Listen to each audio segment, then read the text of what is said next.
the things with alcohol and gambling is that we have grown up in a society when if we own this kind of stuff, we as men fear that. We feel we're going to be ridiculed, we feel we're going to be put down, we're going to be judged, we feel that we're not going to be whole and that people aren't going to love us like they usually do.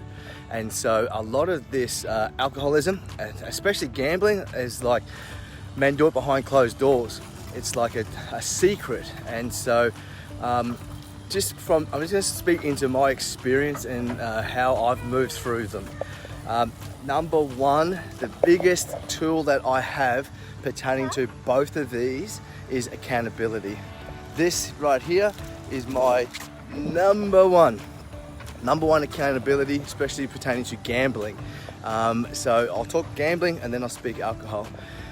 So gambling, for me and a lot of men, it's about a short-term fix for that exhilaration, that excitement.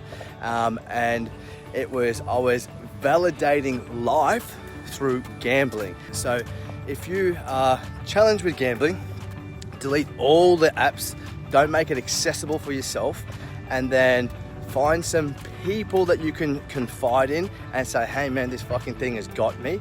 And then we need to look at digging into the root cause. Like, where did it start? Why does it start? What void is it filling? And then recreate healthy habits rather than gambling. So there's going to be urges, they're still going to be relevant there when you have that urge to gamble. That's why accountability is super important. So Minnie is my accountability, but also my brotherhood. I have an army of men that know about these cruxes that I've had in my life. And so I lean into them when these urges come up and have them rally behind me and encourage me to fucking be bigger than that, and they know my why, they know my reasons. The healthy habits for gambling, I found excitement in different areas of life. And so if you put, rather than putting the money on a horse, you put that into a different account, or a savings account, or a jar, and then at the end of the week, end of the month, you use that and spend it on your family and your kids. Boundaries. So with gambling, that's why I mentioned poker. So I have a commitment with my family. There's no gambling with pokies, no gambling with horses. And this is with my family and myself have this commitment.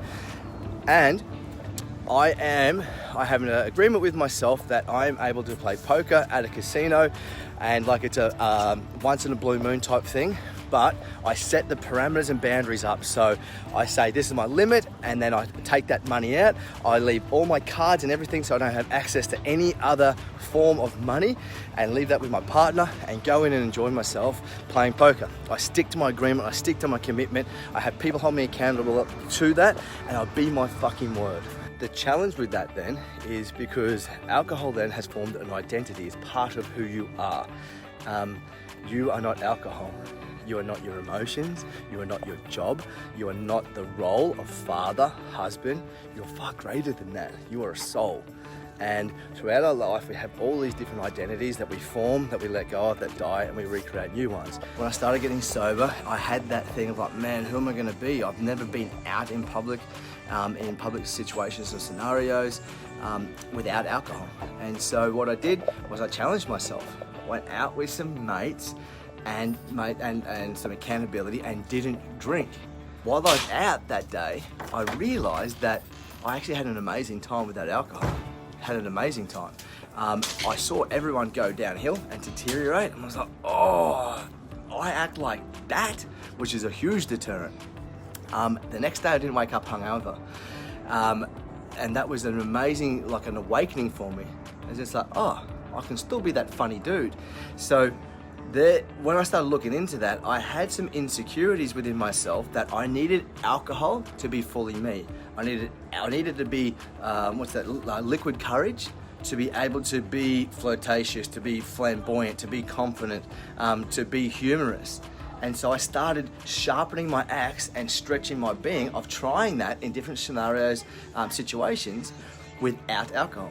One thing with your values, they are with you and they just evolve. They never ever go.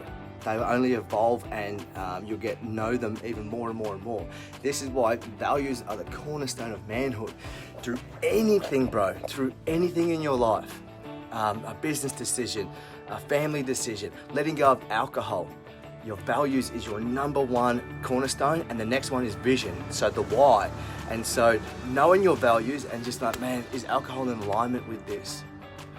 For me, it's a fuck no. It's a fuck no, man, because my health is a huge priority, my business is a huge priority, my family is a huge priority, and not in that order. And so alcohol just doesn't fit in there.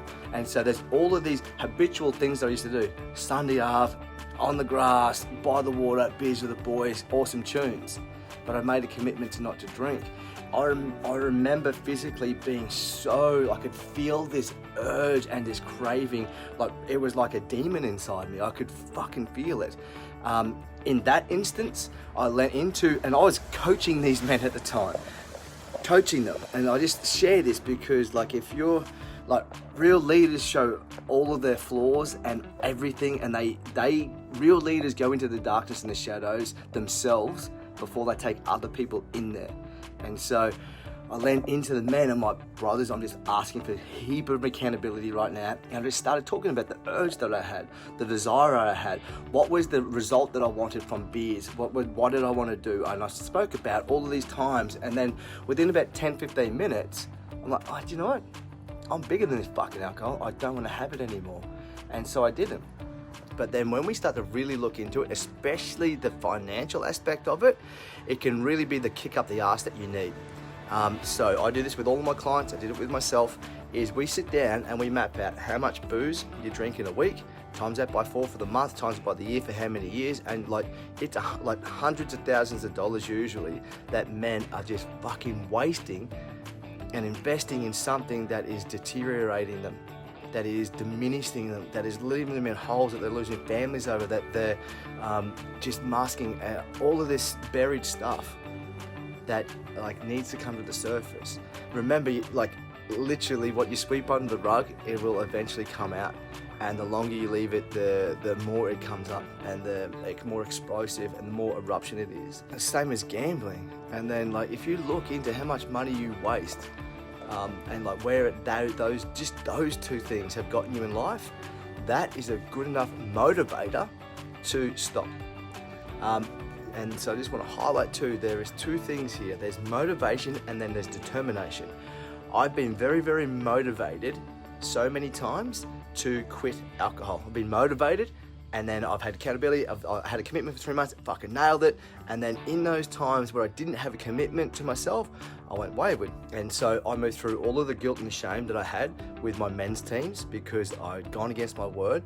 And then I was recommitted, had a recommitment. So I'm actually doing a year sober. It would be the longest I've ever done. And so I'm 7 months in right now. And like, I don't feel like a beer. And like my biggest fear when that gambling urge came back up again was that I would lose my family and everything that I love. And that she would leave me if I admitted that to her. I'm very thankful that I have a beautiful woman that actually held me through that fear, and then we just sat down and put some commitments together and spoke openly about it. You can't have a breakthrough without a breakdown. You cannot have a breakthrough without a breakdown. So, and like actually owning, fuck man, I'm in breakdown, this thing has got me. Bro, the breakthrough is just on the other side. The breakthrough's on the other side. And these two things are things you don't do alone. You don't do these alone. You want to go fast, you go alone, but if you want to go far, you go in a pack. And alcohol's been a fucking 5-year journey with me, and it's like I've needed a pack by my side.